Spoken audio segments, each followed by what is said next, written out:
So, Wrassleboys is here. Yeah. The Yeah. finale quote marks of 2002 for now. Till This is where we are having to take a pause in the arc. We're gonna have to we caught up to the manga. yeah, we caught up to the manga, and now there's going to be like a romantic comedy for 6 or 7 episodes. So We're gonna be on the planet Namek that is TNA. the fake planet Namek, that is TNA. The virtual arc. The virtual world arc. This show is not about sex. Six. It's about wrestling and boys. Yes. Wrassleboys. I am Mega Fighter, the co-host, not the actual head host. But I realize always I'm introduce too myself. quiet. I gotta turn my mic up. Okay, there. And now you can probably hear our actual host, Allie. Woo! I thought we're both co-hosts. I am Rock-10. He keeps coming back. We can't get rid of him. We can't get rid of him. No matter how many times we fire him. I am the Frankenstein who constantly gets hit with the bolt of lightning. Stop it. We are here at the Kemper Memorial Arena in Kansas City, Missouri. We told you we'd see you at Backlash. We told you. And Mega Fighter discovered that Kansas City is not in Kansas. It's so weird. It's in Missouri. It's in Missouri, and the capital of Kansas is Topeka. It might be on Kansas City, I think might actually sort of creep into Kansas. Are they next to each other? Geography-wise? But it's nowhere near Kansas. Oh, whoops. Then that makes absolutely less sense. Arkansas has more in common than Missouri. I learned nothing at school. I don't remember my fucking state geography. Exactly, Arkansas. What do you mean, Arkansas? Explain, America. Explain. Old vines. Yes, welcome to Backlash, home of the slightly unsettling stage. The fucking stage where it's like they got these big fake metal hooks. They're just kind of swinging along like fucking back and forth. They look so dumb. They look gaudy. There was also that thing they did back then where like it was like 2 monologues from Triple H and Hulk Hogan. Exactly, where Hulk Hogan refers to The Rock, that The Rock became a purebred Hulkamaniac, and it's like, Hulk, he's Samoan. Anyway, he's Samoan and African American. He is not purebred by any definition. He is of mixed race. And 100% Hulkamaniac. And 100% Hulkamaniac. Starting off this show is Tajiri and Billy Kidman. Well, more importantly, it's Waiting for a Moment by Quench. Yes. We were not sure what this opening theme song was. It was the most generic, like, post-grunge I've ever heard in my entire life. And we looked it up, and like the first thing that comes up for Backlash 2002 thing was Young Grow Old by Creed, and we were like, wait, but that's not Creed. It's not fucking Creed. We could tell. And then we were like, okay, we had to do some more digging. We found the band Quench with their song Waiting for a Moment. So we basically figured that they couldn't, they lost the rights to the song. They didn't want to pay Stop. Why won't you pay me? That's Darius Rucker, excuse you.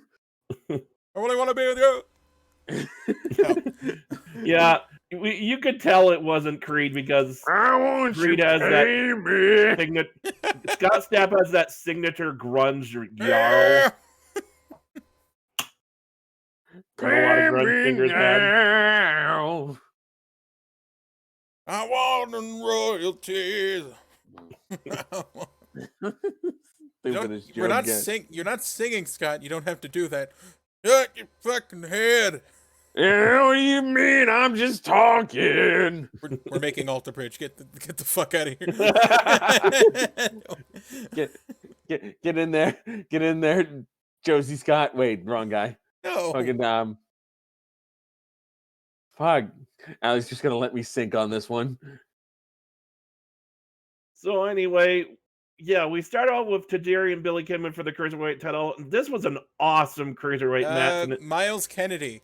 Miles Kennedy, thank you. Get in there, Miles Kennedy. It makes me wish that overall, over the years, that WWE would have featured more, and besides the Cruiserweight Classic and 205 and Live. the one Cruiserweight they typically have, Rey Mysterio. The one Cruiserweight. That's allowed. And then like they just constantly they feud with like the same 5 dudes. But yeah, Tajiri. I wonder. That actually makes me wonder if we keep going like yearly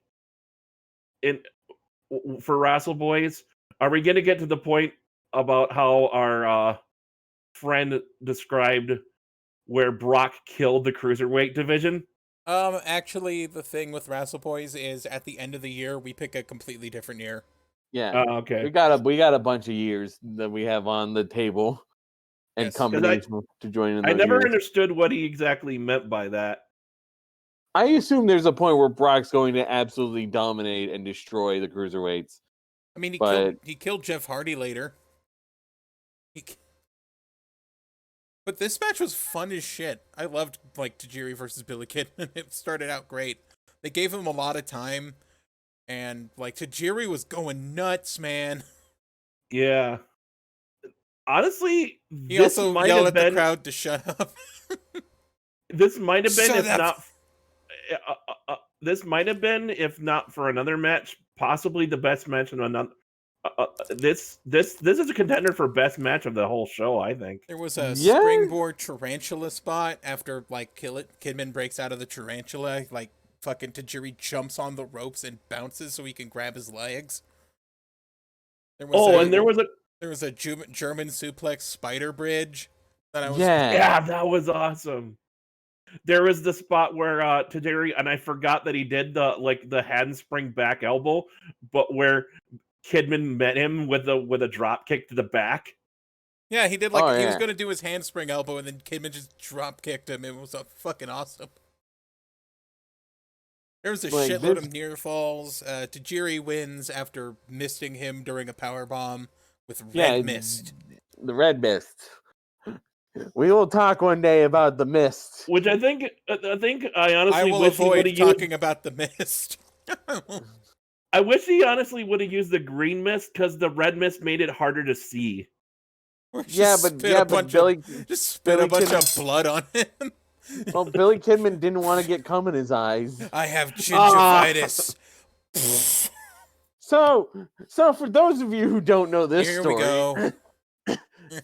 In the Japanese comedy promotion Fighting Opera Hustle, there was a match between the Great Muta, Keiji Muta, I believe he was Muta at this point. Yeah, he was Muta.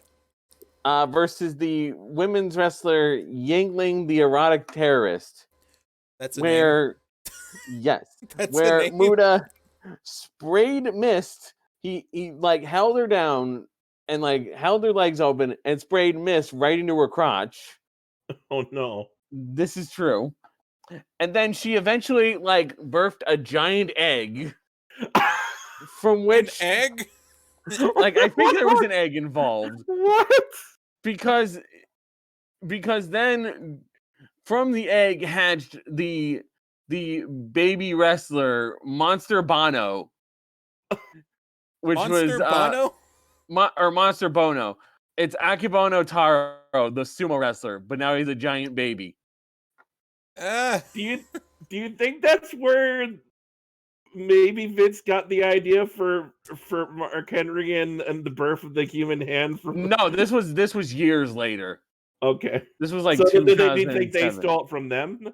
What I'm thinking is that now, whenever I think of the green mist, I think so. Green mist, in some way, has semen in it, because otherwise, it doesn't make sense that Yingling was able to produce a baby just from getting misted in the crotch.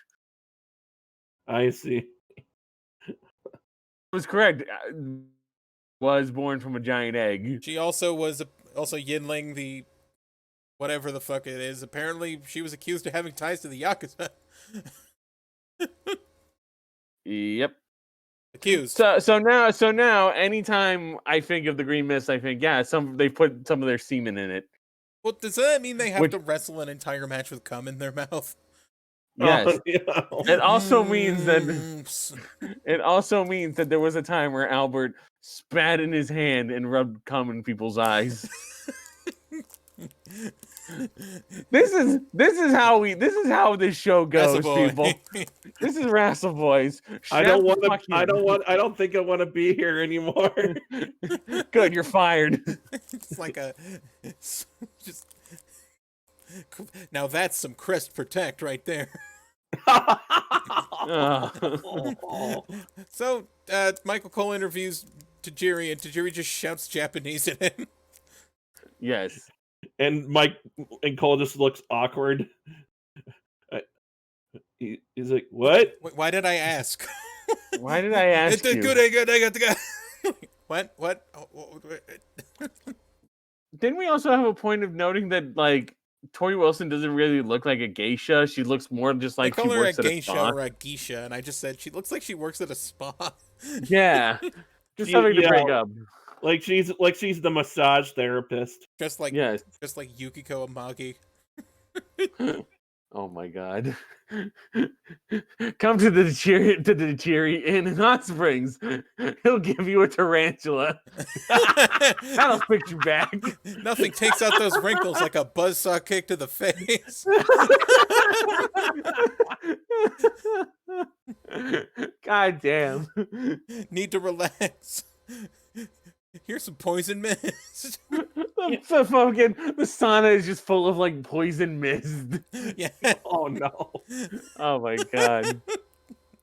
When I typically think of geisha, I think of the standard geisha look of like white makeup and like the red lips, and they do this like pursed lip thing with. Yeah. Like geisha I do know is that like geishas are look. like entertainers of some kind. They're sort of like aren't they more like escorts than like prostitutes? Yeah, I think so. Yeah, geishas are not prostitutes. They're known for dancing, aren't they? They're mostly like hostesses and shit. Yeah. So because I think that sex workers in like old school Japan had a different name. Yeah. So, but she does not. You are actually correct. Yeah, Tayu. But yeah, so Tori Wilson doesn't look so much like a geisha because she isn't. They didn't go the full like 9 yards with it. No, like I said, she just looks like she works at a day spa. Works at a spa.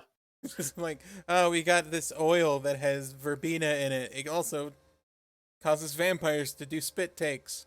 And my god, I was not. If you've read Wrasslebooking, I was not kidding about the Vampire Diaries thing. I want to watch the Vampire Diaries with you now. Fuck off. He's gonna make me do it. I'm gonna hate watch it. Help me. Bradshaw's talking to Farouk, he's here.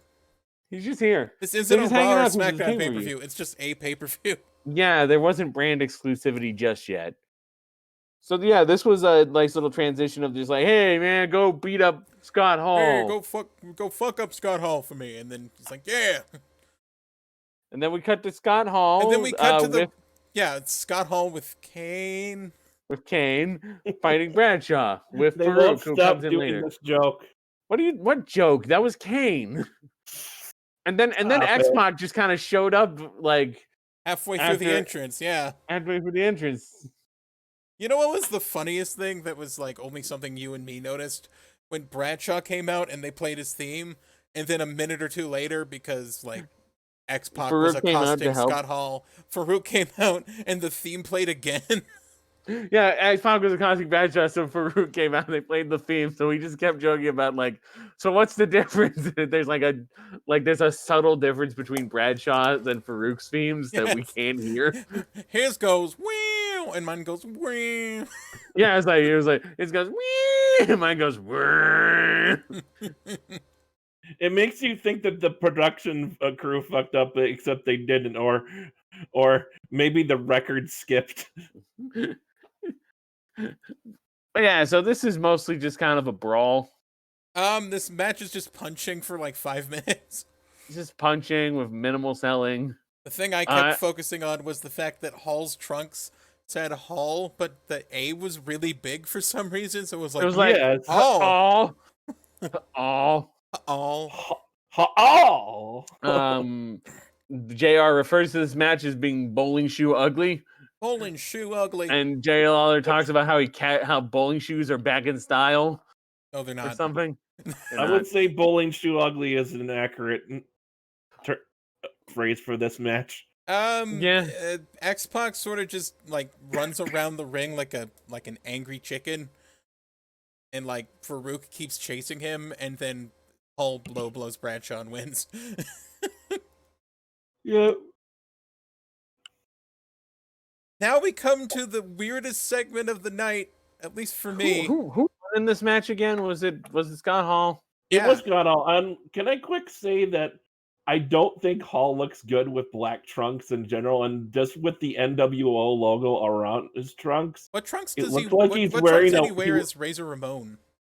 Purple. Oh yeah, he was. I think he wore purple with with gold. I think during his didn't he wear just jeans? Didn't he just wear jeans during like the WCW run of NWO, or did he wear black trunks as well there? And we just kind of forgot. Did we just like Mandela affect his trunks? Hold on. I think.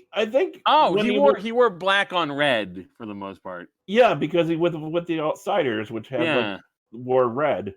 Yeah. Yeah, that looks Nash and Hall was the Outsiders. That looks more like what I expect NWO Scott Hall to look like. Yeah, black on white with Scott Hall just looks weird. Yeah, and I was gonna say the NWO logo around it on his trunks where it was made him look like he was wearing a handkerchief. I got the dangle. We cut outside. It's still daylight. Then we cut to a weird fucking segment of shit. Who's coming? Vince McMahon went into Ric Flair's office. Vince McMahon goes into Ric Flair's office, which, what the fuck? Ali was utterly incredulous at this office. So he has a desk and a potted plant, right, and some chairs. Yeah. There were fucking lockers, like built-in lockers, not even like the metal lockers, like the lockers you would have in a shower room. And the walls were made of fucking tile. So that just means Ric Flair set his office up in a shower locker room. Yeah. Like, we're in the changing room at You're the fucking Kemper Arena. At the fucking Kemper Arena shower. And this is his fucking office. Ali was upset. Yeah. He was upset to the point he couldn't speak. I don't know. It's fucking Flair and McMahon try to negotiate something, and Arn's there. I was laughing my ass off. Flair tells him to go to hell. Ali was. But this is a fucking shower. Ali was so angry he couldn't even focus on what they were saying. Like, this is almost the exact same kind of setup where Undertaker beat up David Flair in. How drunk is Ric Flair? This is an office. Yeah, sure, it's an office. You got anything to say, Arn? I don't. Either they couldn't find an office in the stadium or arena they were in. They have like one of them being interviewed and then the other one interrupts. They just didn't bother. But at the same time, they could have pre-taped this and just found like pre-taped this at like the fucking WWE headquarters in Charlotte. Yeah, they don't interact with. Oh wait, Rick's refereeing. That's right. Yeah, but still, Rick's a referee. You could have pre-taped this like the fucking. You've been off show since Tuesday, for God's sake. You could have pre-taped this on like Thursday. As long as you wear the same suits, no one will care. No one will fucking notice. You don't even need to wear like the same suit. He's gonna be in referee like clothes in every other segment. Yeah. But yeah, anyway, now we have the women's title match. Trish Stratus versus Jazz, but Trish Stratus comes out first. And then out comes Molly Holly, just because she wants to talk some shit. Just there to talk shit about how she's a pure, wholesome girl. I made the joke that Howard Finkel's just gonna be like, "Get the hell out of my ring, You're not Jazz. ladies and gentlemen. This is not jazz. Get that bitch out of here." She gets sucker punched, and Molly beats her up outside, and Jazz comes out wearing like shiny gold outfit. Nice, very nice. We wondered if there were cahoots. There wasn't cahoots. There wasn't cahoots. Trish pissed off Molly Holly, and now she's beat up while facing Jazz. Yeah, I like that. I like just having both a feud and a title like match, and kind of just how they intersect. It's very nice. Yeah, you mentioned while watching this that you liked that there was a feud not connected to the feud that was happening or the title match, and then there's a brawl that starts. I mean, if you want to go a ways back, Jazz did or an attack. Jazz did break Trish's wrist, but they forgot about that. So, yeah, like the feud. But it gave her an advantage, and that doesn't really happen very often, right? But that's cool. But I do remember that happening in WWE games I've played. That's happened. And those WWE games were probably from around this time. So I think I swear I remember that happening in like the first WWE games I played with, like 2012. Oh, 12? Maybe. Because before that, I had only played WWF games. This match was good, if a little short. There's some decent wrestling. There's another Stratus faction backdrop. She's got the Stratus faction on her clothes now, but I don't know if they call it that anymore because they just keep calling it like a springboard bulldog or a rope-fed bulldog. Oh, there's a weird Boston Crab spot. Yeah, where JR says, "That's a Boston Crab, and not even lotion's gonna make feel better." What? Do you regularly use lotion to relieve your Boston Crabs, JR? By God, I've got an itch that... Oh my God, whoa. I didn't even think of that until, What the fuck, JR? I'm scratching it red. What's Boston Crabs? Trish taps to an SDF. Yeah. And then we get another post-match interview. Where, they get a post-match interview. I don't think Jazz even says anything. Nope, she just walks off. I think she just glares at, at Kevin Kelly. Kevin Kelly. Yeah. Where I think you asked, who is that? And I said, oh, that's Kevin Kelly, because he looked so familiar to me. Yes. I was reminded of just, fucking, The Rock is back to the back or whatever. Or, it doesn't matter how you spell jabroni. And he was in those interviews. There's this funny thing that comes up because they're going to show a pre-package for the next match coming up, and it's JR lamenting the fact that Paul Heyman is a pervert. It's like, I can't believe that pervert Paul Heyman is just stealing women's panties in the back, and then fucking Jerry Lawler's just like, no comment. I plead the fifth. I plead the fifth. He's like, who am I to judge a pervert? By the way, this whole replay of the storyline they use, they have this weird sort of horror kind of music that they play the whole time. It's like horror music for an SNES game or an early Resident Evil. Yeah. My brain started going immediately to Clock Tower. I can see that, yeah. Yeah. For some reason, what it makes me think of is the type of tension building music they might play on an episode of the X-Files. Something like that, yeah. Fucking X-Files. Yeah. Or I'm trying to think of a horror anthology show that's not Goosebumps or Are You Afraid of the Dark? Outer Limits, maybe? Outer Limits, Outer Limits. I was trying to think of a 90s one, but I was the only 90s ones I know are the kids. I think Outer Limits was 90s. Outer Limits originally was around the same time as Twilight Zone, but then it got brought back into the 90s or 80s. Oh yeah, it got rebooted a couple times. Oh yeah, there was a 95 reboot, yeah. Okay, still works. And I don't know why I put this down. I didn't think we were gonna see Brock's cum face tonight. I was going to say there was a segment where it starts with Brock Lesnar's back and he turns around and then he makes a face that I could describe as looking at a giant cartoon hamburger. I want to eat it. Great, now I gotta fucking look up the name of the fucking burger to make that joke I'm thinking of. I want a thick burger from Carl's Jr. / Hardee's. He's always looking slightly upward the whole time while he's got this big sort of. I'm gonna beat the Big Bang Burger. Just you watch, Okamura.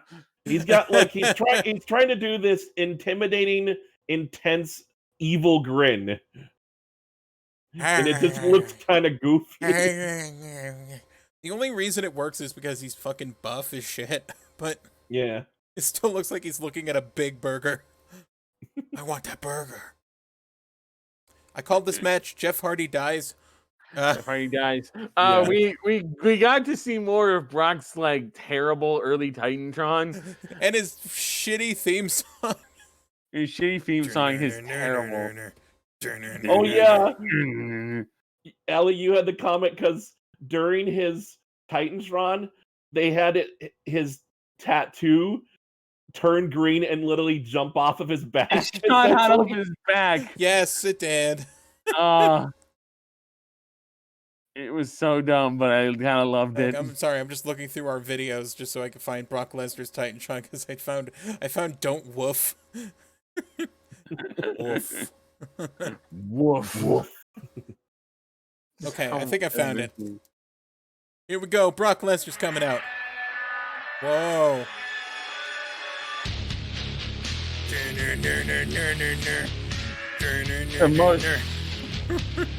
It's just a bunch of crunches. Guys, I found this new. I got this new pedal. Somebody figured out how to use the pedal. Yeah, so this is mostly just a legally sanctioned murder. Brock suplexes the shit out of Jeff Hardy, and they do this thing where like he could win whenever the fuck he feels like, but he just wants to beat the shit out of Jeff Hardy. At one point, Paul shouts at him, "Don't pin him! Don't pin him! Make him hurt!" I think that was after the after the F5. After the F5. I was gonna say after the hope spot because he does get a hope spot. I like that. I like the spot he gets where a short comeback.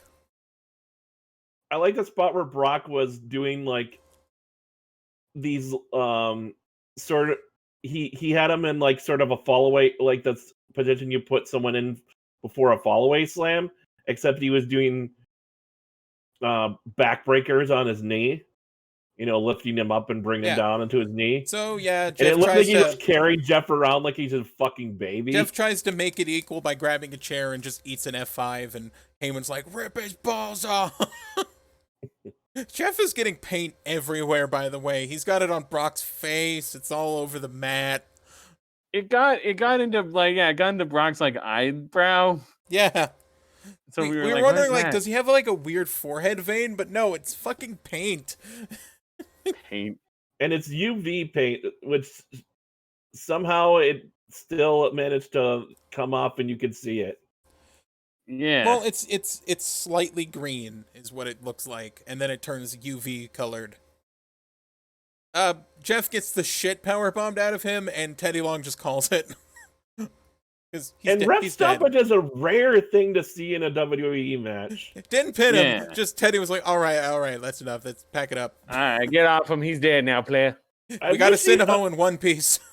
That's another thing I wish you would see more. Just like fucking stop the match. He's just. I like that it's kind of rare though. It makes it special. So my phone's ringing. Oh no, it's my appointment. Oh no. Hold on, we're gonna pause. Whenever you want to count us down. Okay, we're back already. Yeah, that was my shrink. I'm crazy. Anyway, where were we? Mental health is important, folks. Always remember that. I need help, so I went and got some. Yeah. If there's one thing you can take away from Wrassleboys is to never neglect your mental health. Yeah, don't be me. All right, so now we have a Wait, recap guys. of. Make sure you don't go to WWFbacklash.com. Also, make sure you don't go to Yes. WWFbacklash.com. As we have pointed out in previous episodes, that just leads to AllEliteWrestling.com now. It still does. It still does. They have Watch not reclaimed- AEW Elevation with Paul White and Tony Schiavone. Paul White and Tony Schiavone. Yes. Okay. Edge versus Angle's probably my favorite match of the night. Yeah, this was easy. Also, a contender for best. It didn't match go of the crazy. show. It didn't go crazy like Kurt Angle can get sometimes, but it was still really good. Yeah. Yeah. Kurt Angle But hits it does himself with a kinda- chair. The recap segment does, however, show the point that this feud is kind of happening. This feud sucks. Like It's literally it's like mostly just Edge Edge made off- fun of Kurt Angle. Edge off the heels of the hair shampoo thing, and just Kurt Angle just doing nothing in particular. And then he gets pranked by Edge, and they wrestle once, and that's the feud. That's it. There's multiple angle slams. There's shitloads of kickouts. Kurt hits himself with a chair. There was a Edge- really smooth transition from an ankle lock into a roll-up pin. Edge Yeah. hit the Edge move. The The edge- Edge-o-matic, as we Edge-o-matic, as I yes. bothered to Edge-o-matic. actually research. And then Half we of Edge's signatures are just things with Edge in it. Yeah, you complained about that. Yes. Well, I was Too going many- through my head as like the educator, the education, the downward There's a lot of there's a spiral, lot of there's a lot of things with Edge in it. The education, the money the plane. execution, the Edge-o-matic, money plane, Beth Phoenix. Edge God. is in a lot of things. Edge is in a lot of things. There was God, There was Beth a Phoenix is weird gonna bit kick on- my fucking ass. I don't know if deserved it. Just fucking Adam Copeland's gonna come to your house. I can see the Edge-o-matic as like a product that one guy who did the slap shop would sell on TV. Isn't there something like that actually? Like a fucking I think there is too. Yeah. it's like a fucking sharpening like thing. They could apparently sharpen a credit card. Yeah. God. Like a knife sharpener? Yeah, it was like a sharpening slab or something.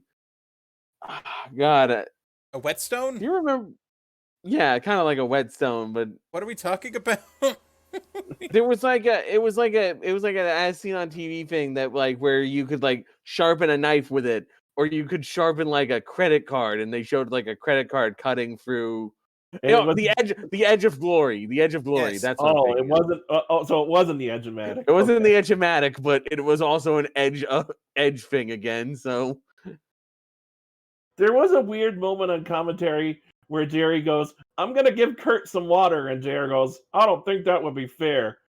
And my question is, how? Well, he's Are an you saying that- he's an Olympian, so he needs to be fed egg whites and arsenic. Hey, strychnine, excuse you. Fine, strychnine, rat poison, and fucking egg whites. Egg whites, yes. Just like a he needs- marathon and he- runner in the 1900s. And he needs to be chased by dogs, Oh, and chased by dog. and then fall then- asleep after eating then- stolen peaches And then ride in a car and win. in a car and win. The fucking third ever Olympics were an absolute flaming disaster. You can look them up in several different videos. Anyway, Can I just say one of the great things about Kurt Angle is that his character is right for comedy, and he leans into it a lot. But when he wrestles, he's legit. You know, he He's can super legit. I like, think you it's what know they that done. like when he gets into the ring with you, you're not gonna have a good time because he can lock the minute he locks his arms around you, you're going for a ride. He's gonna throw you. It's kind of where they dropped the ball on Santino, where they made both his wrestling and his character goofy, where it should That's have been what like yeah. Like, I I wish they love were- the fact that Kurt Angle is kind of silly, but he's a fucking machine when it comes to wrestling. Yeah. And that's what they should have done with Santino, where it's like, haha, goofy Italian man who speaks funny words. And then when you get him in the ring, he just fucking just like can out wrestle anyone. Yeah. Because he has that legit background of like amateur wrestling and MMA and all that. He did have some legit moves like the Saito suplex, but then they gave him the stupid Cobra. But then they gave him the finisher. Cobra and it all fell apart. And it makes you Yeah. forget how he even got, like, on the show by just being a guy from the crowd and just winning the title. Yeah. I forgot who he beat in his debut. I think it was Umaga, and it was because Bobby Lashley ran in and fucking speared the bejesus out of Umaga. I think it also probably helped him that he was like a legit, Olympic wrestler. So you really couldn't make him into like a joke that lost all the time. Oh with yeah, a lot Kurt of, Angle absolutely could not be made a joke. yeah, that's another thing that happened to a lot of comedy wrestlers.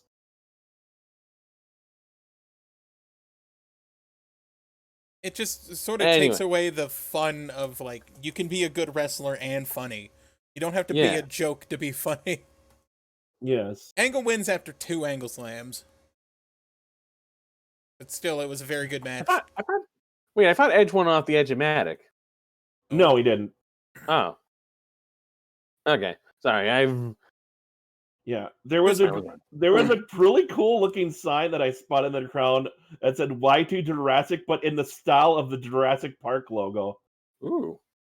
Jericho comes out and just, He's not- Windows 10, do you really need this many updates? I'm not booked. Chris Jericho comes out to tell us he's not booked. Sorry, I just saw that I need to update my computer again. Update your computer. So yeah, He's like, Billy Kidman had a match. but Maven had I'm a not match. booked. I'm not fucking booked. This is bullshit. I think that's Yeah, all he that's a did. good point. Why is he not booked? Just Anyway, I went to the bathroom around here and I missed out on RVD versus Eddie Guerrero for the IC Championship.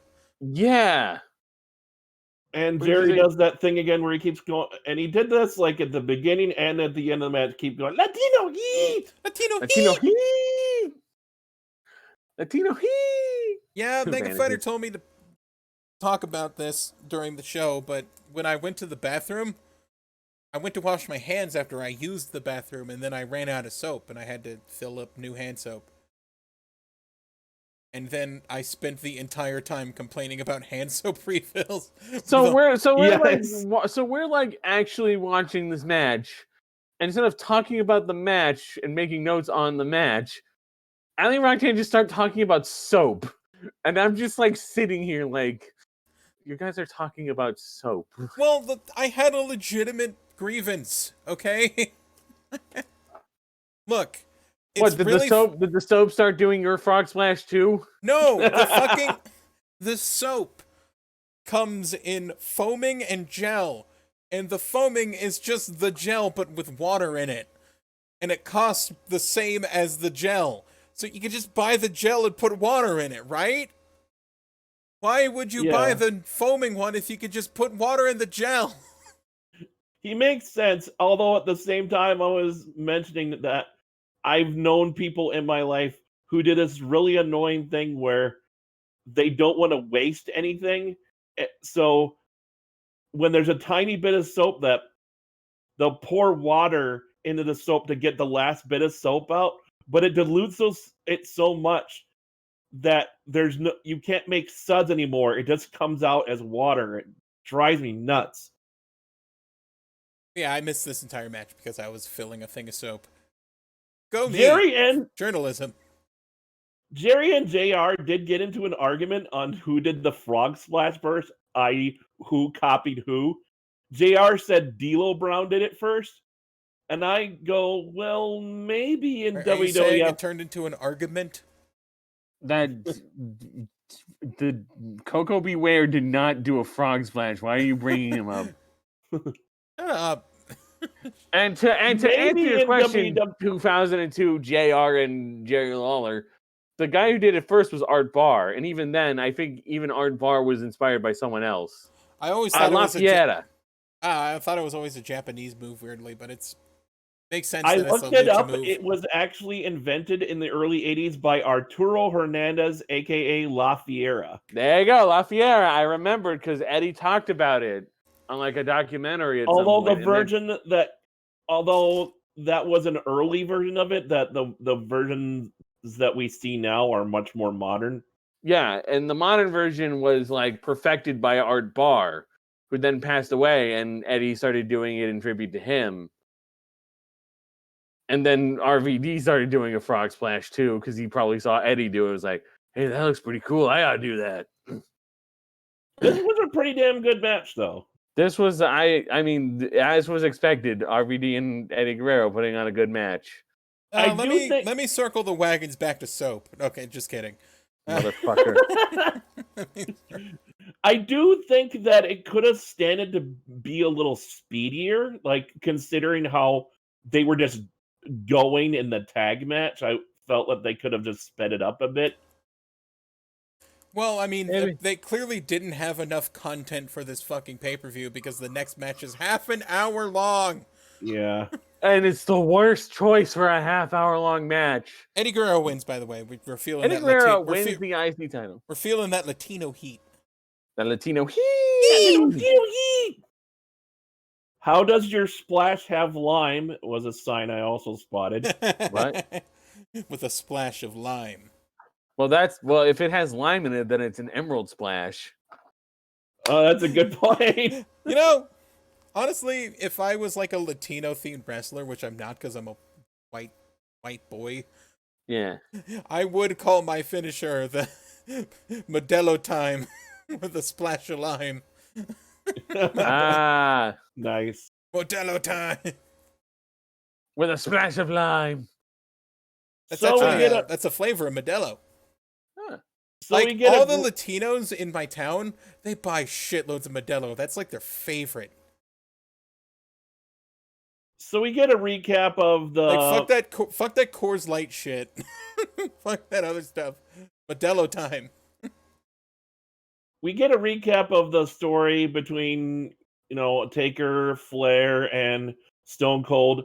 And I think I missed the week that Taker and RVD had a match, because I think that was actually the debut of the last ride.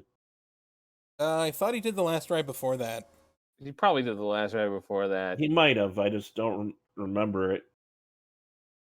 So Ric Flair comes out first. He's the special guest referee, and he's all reffed up, and including red shoes. It was like a reference to some territorial wrestler or referee. Territorial wrestler from like the 50s that JR remembers, but we were just making red shoes on no jokes. Yeah. Just I forget what he specifically referenced, but it was so obscure. It's like, who the fuck knows who you're talking about, JR? Exactly. Johnny Red Shoes Dugan. Yeah, Johnny Dugan, red shoes or whatever, and it's just like, we're just gonna think of fucking red shoes Uno. And then we have the match, which you would think with Taker and Austin that they could put on a pretty decent match. Like, I wouldn't mind. Undertaker's a big black cat. Oh yeah, Undertaker is a giant cat. Yes. It felt like everything was in slow motion. Yeah, I wouldn't mind some time in the match where things slowed down, but there was just this long period of just rest holds and submission spots and just nothing. They were happening. wrestling in syrup. It was weird. That's how you work. You gotta do 30 minutes of punches. Scott Hall and X-Pac just slowly walked down the ramp for like 5 minutes. X-Pac, yes. Excuse me, I believe you mean Kane? The small dirty machine Kane. Yes, Kane, Scott Hall and Kane came back. And for some reason the crowd started chanting X-Pac sucks. And I remember fucking there was a rest hold into a rest hold part where the Undertaker did a rest hold and then Stone Cold did a rest hold, and I was just like, come the fuck on. Yeah. Some of the fucking rest holds. How do you have rest holds in a match where you're barely winded because you've barely done anything?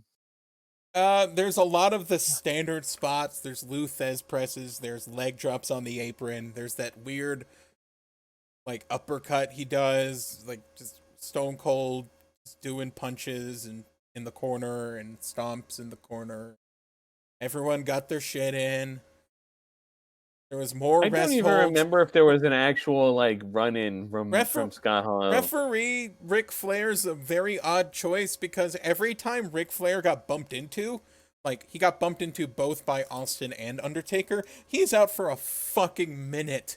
And after being out for a minute, he's like dragging himself up on the ropes like he just died. And it's like, Ric Flair, you were NWA champion.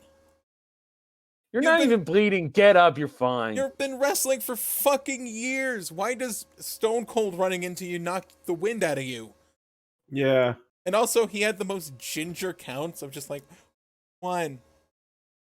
Yeah, he just kind of got on his knee. The Undertaker a month ago. You're fine. He just slapped the mat. He didn't like bring his hand back like you see. Like bring his arm back to the. I can understand dumpy Earl Hebner selling for a ref bump, but Ric Flair's a wrestler. Yeah. X-Pac and Scott Hall are still doing nothing at this point. Flair gets bumped again. There's a chair shot. There was a visual at one point where they're wrestling on the outside, and I saw a little kid standing out on what I assumed was his dad's shoulders, giving double middle fingers. That's the only time you can do that, son. Yes. I have nothing really to say about this match other than just going into my Undertaker impression and talking about this is how you work. You gotta go 30 minutes. You gotta just Stone Cold punch gets each other a lot. Stone Cold gets the chair from earlier and tries to hit Taker, and Taker gives him a big boot. And then Taker pins Stone Cold, and Stone Cold has his foot on the rope, but Ric Flair doesn't see it, and the camera like zooms in, so it's like, remember this? Remember. Me and Austin aren't playing video games out there. Stone Cold angrily gets back up and like forces Undertaker out of the ring. Then there's a post-match, just Stone Cold's pissed, and Coachman reviews Flair. Was like, why'd you count 3? Why did you do this? And then they show a replay of like Stone Cold's foot going on the rope, and Ric Flair's just like, shit. Where did Coachman get that footage so fast? He had the footage. It was on a TV. They didn't even do the diegetic, here's like the replay. No, he just had it on a TV. Are you illegally streaming, Jonathan Coachman? This is a bootleg of the show that's happening right now. But Ric Flair literally says, shit. Yeah, he did. And I immediately think because Flair counted 3 with Austin's foot on the rope, I sense that this whole feud isn't over, and we're probably going to see him rematch when I meet. And when I realized that, I was like, please, God, no. This match was dull and slow. Please don't do it again. Never mind that shit. Rico's in a vinyl suit. Fuck this hideous vinyl suit. Head to toe vinyl suit with a, I would say a satin lime green undershirt. Yeah. That was really tight on him. Billy and Chuck versus Al Snow and Maven. For the tag titles. There was this funny spot where one of the headbands of Billy and Chuck got knocked off, and fucking Al Snow put it on, and then I just went, hey, look, I'm Terry Funk. It really did. Just make him look like Terry Funk. Come here, you son of a bitch. I want to go back to this because, you know, that the song by, what was it again? The theme song that they had to dub over? Yeah, the Quench song or the Creed? Yeah. That song sounded remarkably like Tattoo by Mercy Drive to me. It did sound like a Mercy Drive song, yeah. We play that. We play that on loop every time Maven's in a match. Yes, they do. Yes, it's great. It's very tedious, but it's great. We slowly started to lose track of whether or not it's even a good song. It's just no, it's garbage, but I like it. Garbage, we like it. I don't remember a lot about this match besides Rico kept pulling some bullshit. Rico kept pulling some bullshit. And Billy and Chuck retain. Billy and Chuck retain. Maven was putting in an effort though. Good. Maven still isn't bad. I feel like tag teams work for him. Just tag teams work permanently, permanently just set him up with Al Snow. Just give him someone who can work. Yeah. Hell, he can work fine. Like he pulled out a fucking Enziguri in this match. Yeah, he did. Like he's improving. Yeah, it kind of what they did with like Cody when he came in is like just stick him in a tag team for a while until he gets the green out. Yeah.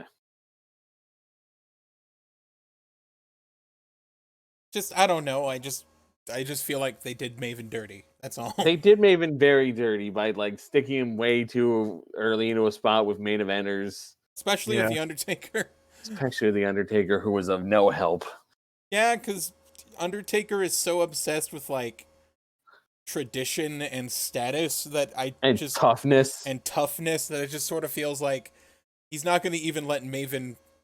Like if he gets Maven to look good, then he'll look bad in his idea, and it will lower his real estate value or whatever.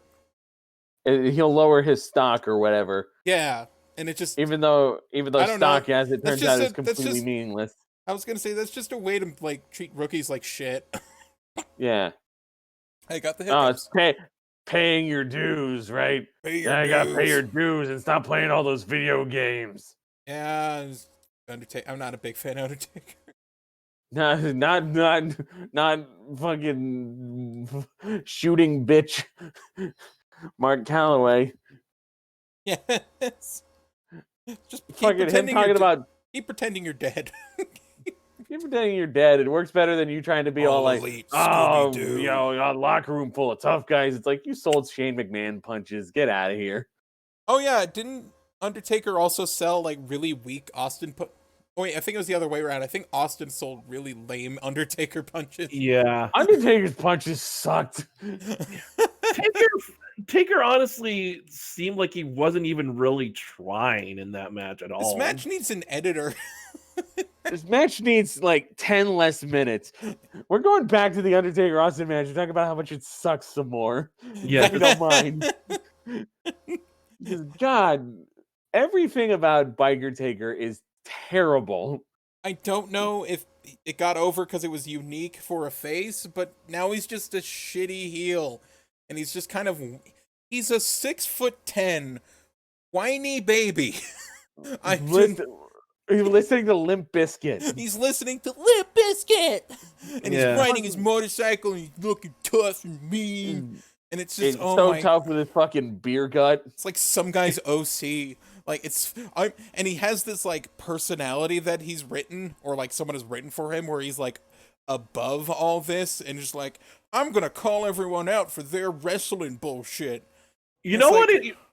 You know what Biker Taker, now that you're talking about this, makes me think of is like the kid that tries to be the bully in high school.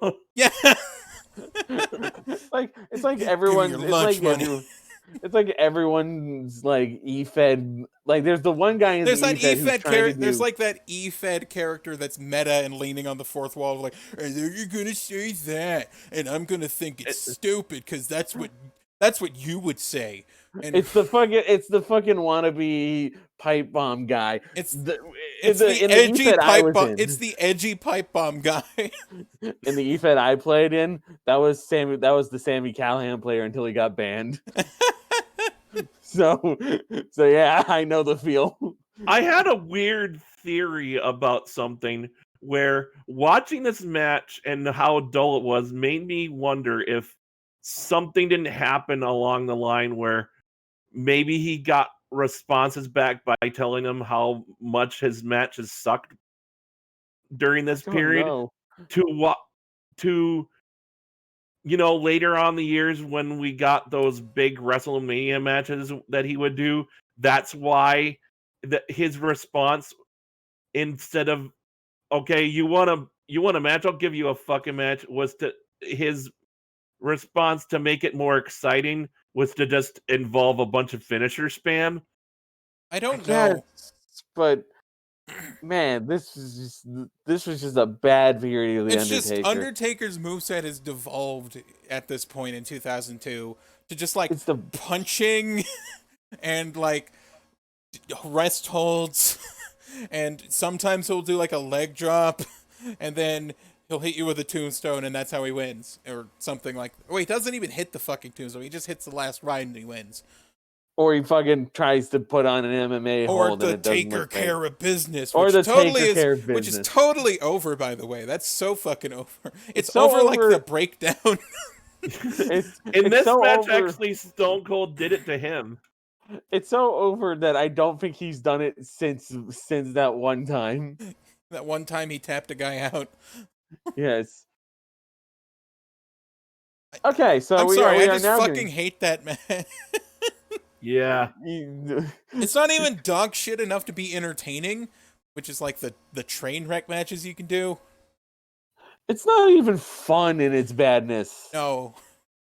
And speaking of not fun in its badness, Hulk Hogan versus Triple H is next. It's not as bad as Austin versus Taker.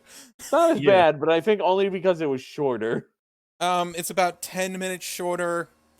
Triple H is doing his best.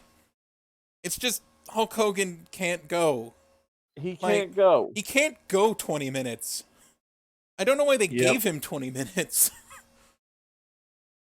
Like, He- Triple H is really interesting and entertaining as a wrestler, but half this match was, I'm going to work your leg so you can take a breather.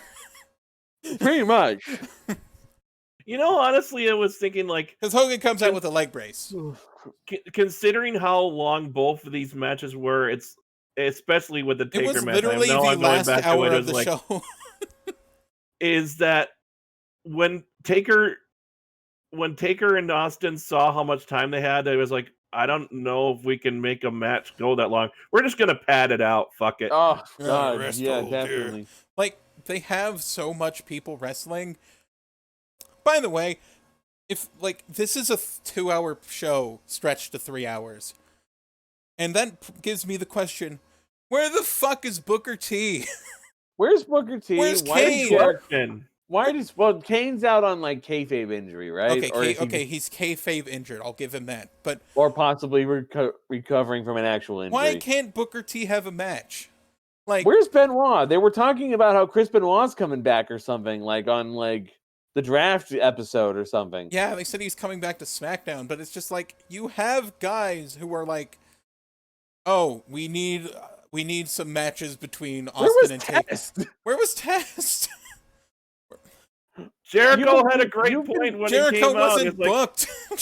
Wait, It wasn't you've been even hyping the fuck out of Mark Henry, but he doesn't have a fucking match on the pay-per-view? No Mark Henry versus Test. What was that on That fucking would've been- Heat? What the fuck? Was there a dark match to this show that we didn't get because it was on Heat? I'm gonna look this up now. I'm legitimately curious, and now we got a vamp so Mega Fighter can do research. So I'm gonna put you in a headlock, Rocktan. Come here. You gotta pay your dues. Okay, Heat match, handicap match. Big Show beats Just Incredible and Steven Richards. Hi, Just Incredible. Fucking, Hi, I Just don't know. Incredible. Thanks for following us on Twitter. Thanks for following us on Twitter.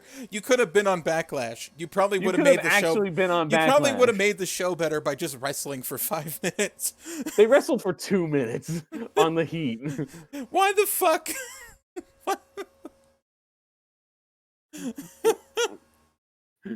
What the fuck? Big Show wasn't on. Big Show wasn't on the pay-per-view. oh yeah.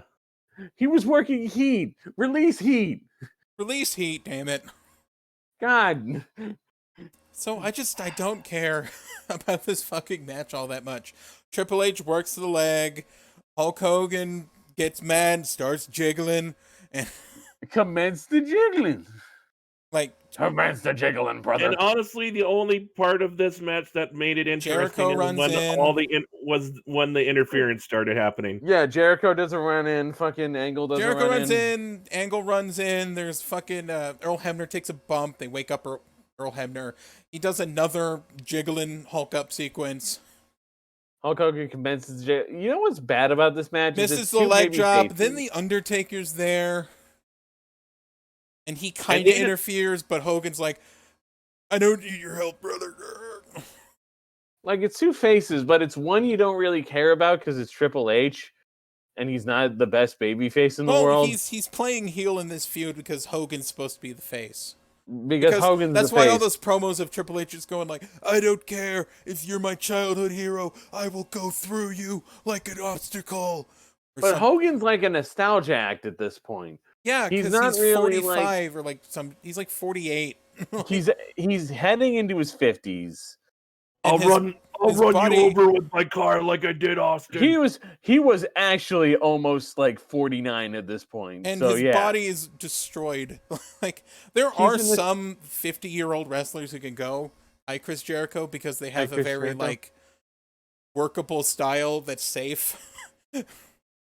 And like another person who's pretty up there in age, like AJ Styles, just all these wrestlers who are like older, but they're safe and they don't have to do a lot that hurts them really bad. But Hogan's like broken the fuck down from doing the leg drop so many times. Yeah, and like his skin looks like tanned hide. His skin actually looks like tanned hide. Especially his back. And being a nostalgia act, you don't want a nostalgia act to have the belt, really. You don't need him to have the belt. He doesn't need it. Him wrestling this long kind of shows ass on the fact that he just doesn't have it in him anymore. He had the one good match with Rock. Which was hype. Mostly hype. Which was mostly hype. And he should have it should have just been right off into the sunset, Hulkster. Just tip your cowboy hat right off into the fucking sunset like the Lone Ranger. Like that's all you needed to do. That was it. And it's just, but no, now and we're then maybe having come this back match. one time in the red and yellow, just so nostalgia reasons, and then that's it. And then maybe do a tag match. You don't need that much. You don't need another title run. Yeah, Hogan wins, of course. Yeah, Hogan wins. Hogan wins after everyone interferes, but Hogan's like, I don't need anyone's help. Including Taker, I think, chokeslammed Triple H, and we're not entirely sure why. Although Ali, I think you had the idea that Hogan's easier to beat.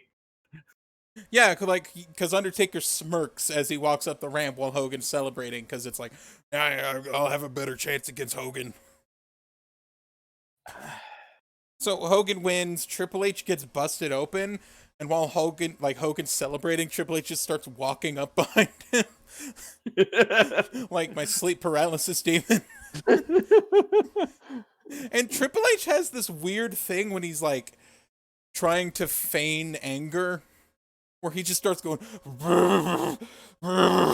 He's like shaking his head really hard, like he's having are jiggling. Yeah, and he just does that, and then sticks out his hand so Hogan could shake it. So he's like, "Shake my hand." You're not the one I'm angry at, actually. It's like a Richard Nixon impression. Starts foaming at his mouth like he ate some Zots. You guys forgot to mention the shot of Hulk Hogan's when Triple H was doing his pose on the side of the apron. The lights were out. Don't worry, I think Ali's already made that the thumbnail for this episode. It is the thumbnail for this episode of Hulk Hogan ominously looming over Triple H. Yeah. My sleep paralysis demon. Brother. I was trying to find a second one so I could flip back and forth, because it's like they switch places. The fucking Triple H staring at Hogan. Yeah.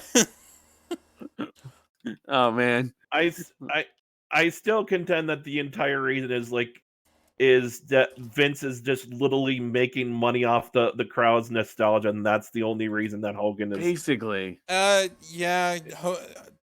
McMahon's in the entertainment biz, and I feel like I said with the draft, it's the entertainment biz, and he wants his flagship show to be an entertainment show and not a wrestling show. But then the show isn't even entertaining. Yeah, and all the people from SmackDown are good. And then all the people from SmackDown are good. except for Hogan. Except for Hogan. If I can find the Triple H one, I don't know if it'll be easy to find. Let's go to awards. Except for the fact that, what do you think of this pay-per-view compared to the other pay-per-views? Was this better or worse than such and such, like No Way Out? I wouldn't Royal Rumble. say. Here's the thing. I think it's 2 bad matches on the show. 2 real dragouts. I'm not gonna say okay. Scott Hall and Bradshaw was a nothing that was a nothing match. Yeah, but the Undertaker. At least it wasn't relatively. At least it wasn't super long. It was just 5 minutes of Bradshaw and Scott Hall punching each other. That's it. So it's relatively inoffensive. And but like these fucking 2 matches, Scott Hall doesn't hit the razor's edge if he doesn't win. So he never tried. I'm going to say slightly worse than No Way Out. Way worse than No Way Out. WrestleMania was the best because it's WrestleMania. Because WrestleMania, you got some good hype going for you there. Royal Rumble was fun. Royal Rumble's fun. No Way Out was eh. I don't remember that much about it. I think it was kind of meh. Yeah. And this was like slightly more meh. Even though like some of the matches were good. It's weird because I tend to remember usually that Backlash tended to be one of the better pay-per-views that we have watched together. And by the way, this isn't me just complaining about long matches, because sometimes long matches are justified. Like matches that only happen not once in a lifetime, but just very. We talked about the Kurt Angle like Triple H in the cage match. Yeah, and that was a long match, but we liked it. Yeah, it needs to feel like it's a moment. And this didn't feel like a moment. It feels like they got told you have 30. And after being told you had 30, it's like, all right, let's just, I don't know. Or they convinced someone they could do 30 and they could do 30 and they couldn't. I think I got the screen cap you're looking for. It might be a few seconds from where you wanted it, but I think I got it. I gotta switch to that now. Fuck, hold on. Let's go to awards so I can vamp for more time. Okay, so actual awards. Well, first off, a notable Jerry Lawler first count, free. There was no 2000s alert. I don't think they talked about any new stuff for the 2000s. They talked about the Scorpion King, but we covered that already. I guess we could say Quench was in the 2000s alert because they only Quench. Remember Quench? A band that broke up at like 2005, I think. Yeah, they broke up in 2009. Rip Quench, I guess. Rip Quench.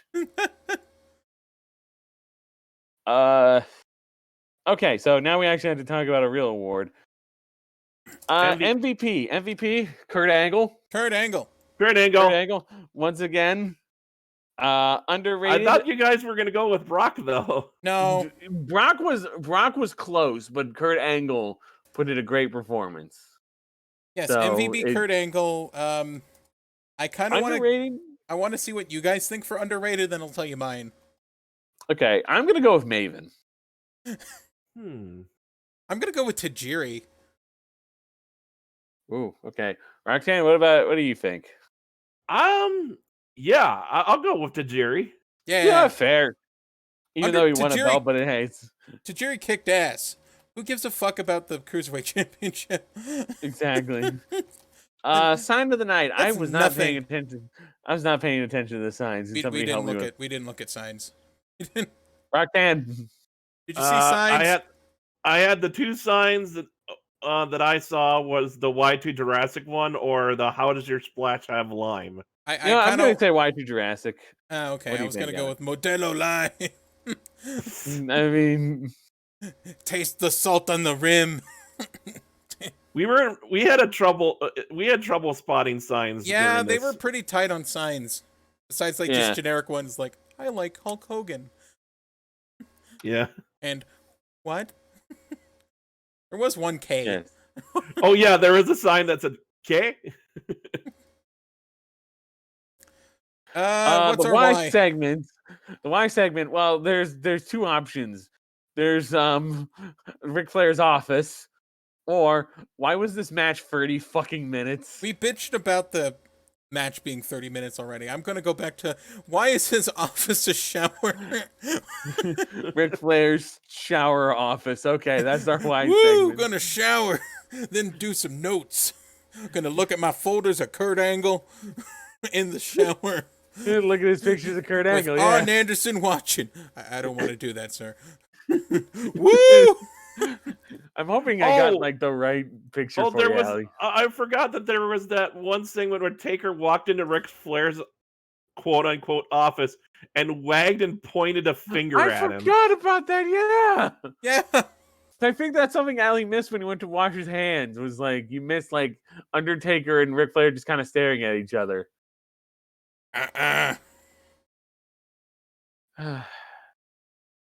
Is that all he did? That was basically Pretty it. much, and then Yeah. and then basically Flair was talking to Arn, and then just Taker walked in, wagged his finger at him, and then left the room. And he's like, and The he's fuck like, was that I need, shit? and Ric Flair was like, I need to cool that guy down or something like that. But yeah, so I don't Ric want to Flair's wiggle. shower office. I don't want to wiggle his finger at me like that. You know, honestly, I think that would be a good Y segment, because why did that segment need to exist? I just didn't see it because I was in the bathroom.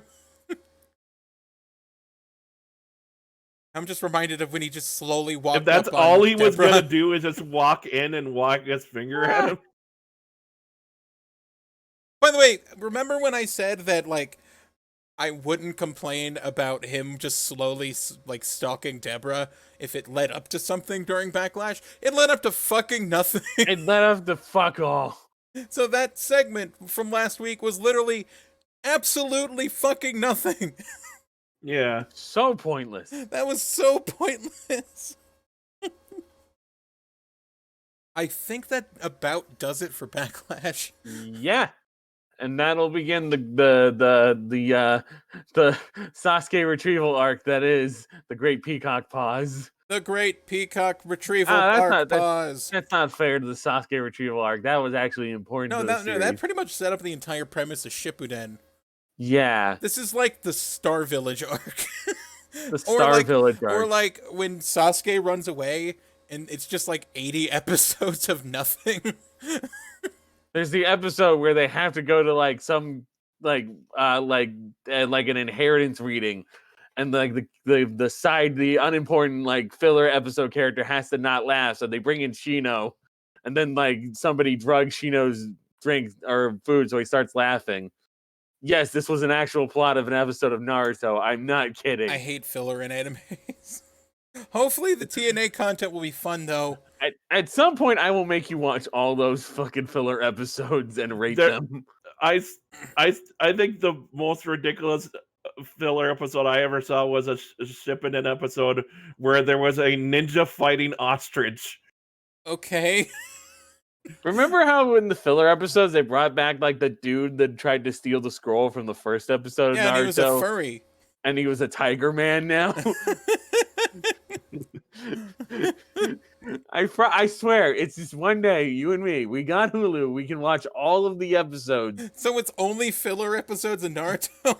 and we just talk about them on like a podcast. Oh god, no. You want me to watch the fucking Vampire Diaries, but you want to watch filler episodes of Naruto. This is worse than my concept of 2 adult men watch Rugrats. Anyway, so that was Wrassleboys. Yeah, we have a website, wrassleboyspod.wordpress.com. Yeah, WordPress.com, where you can find all of our episodes. We're and on articles. pretty much. Yeah, we got articles. Yeah, I write Wrestle Booking, a series where I just do fantasy booking stuff. I swear to God, I'll get the 4th Wrestle Booking out eventually. I'm some going to point. start posting top 10s next month, so that'll be fun. The top 10s will not be helpful in any way. We also have, of course, our 2 episodes of So Let Me Tell You About, our occasional side series where we just each watch something with a guest, usually Rob, Usually, and then we Rob. try to talk about it, and we spend 4 hours droning. We're available anywhere you can get a podcast, as long as it's not like iHeartRadio or something. Even though I kind of want to strike a deal with them at some point. We are on YouTube, we are on Spotify, iTunes, Anchor, and all Overcast, associated with Anchor. those weird like Overcast. free podcast apps you can get on your phone. You can find us you could just Google Wrassleboys. If you want us to if you want us to shill your products, you don't even have to send them to us. We'll just pretend we like them. They won't end up on eBay, we swear. No, we swear. Got Wrassleboys Twitter,